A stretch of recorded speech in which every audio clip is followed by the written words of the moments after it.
Voici les unes des journaux parus à Kinshasa. Le Soft reprend les mises au point du chef de l'État en même temps qu'il s'assure de l'avenue à Kinshasa de François Hollande en octobre prochain.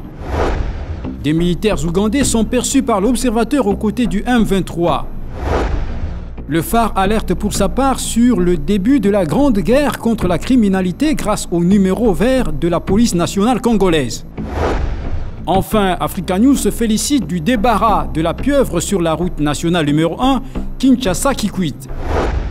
Voilà pour les unes et maintenant la revue de presse.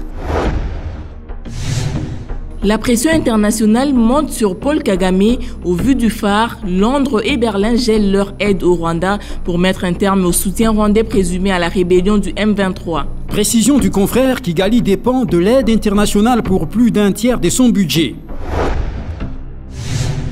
Et c'est sur ces entrefaites que se signale par le biais de la prospérité la communauté catholique Sant'Egidio, très préoccupée par la situation humanitaire au Nord Kivu, devenue très critique avec le déplacement des milliers de familles. Rome offre ainsi ses services de médiation à l'État congolais et à l'État rwandais ainsi qu'à tous les autres acteurs impliqués, tout en espérant, souligne la consoeur, que la démarche trouvera un écho favorable auprès des différents protagonistes et contribuera à mettre un terme aux souffrances des populations, à améliorer les relations entre Kinshasa et Kigali.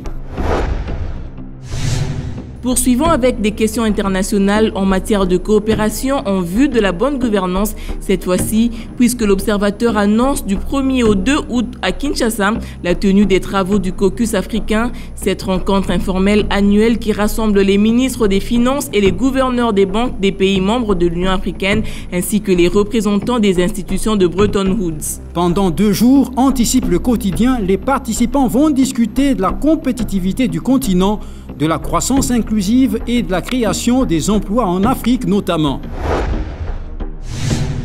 Pendant que des Argentiers vont débattre du devenir du continent, le Soft suspecte déjà des étrangers qui paraissent vouloir recourir à des prête-noms afin de se maintenir dans le petit commerce. À défaut, fait observer l'hebdomadaire, d'acquérir la nationalité congolaise.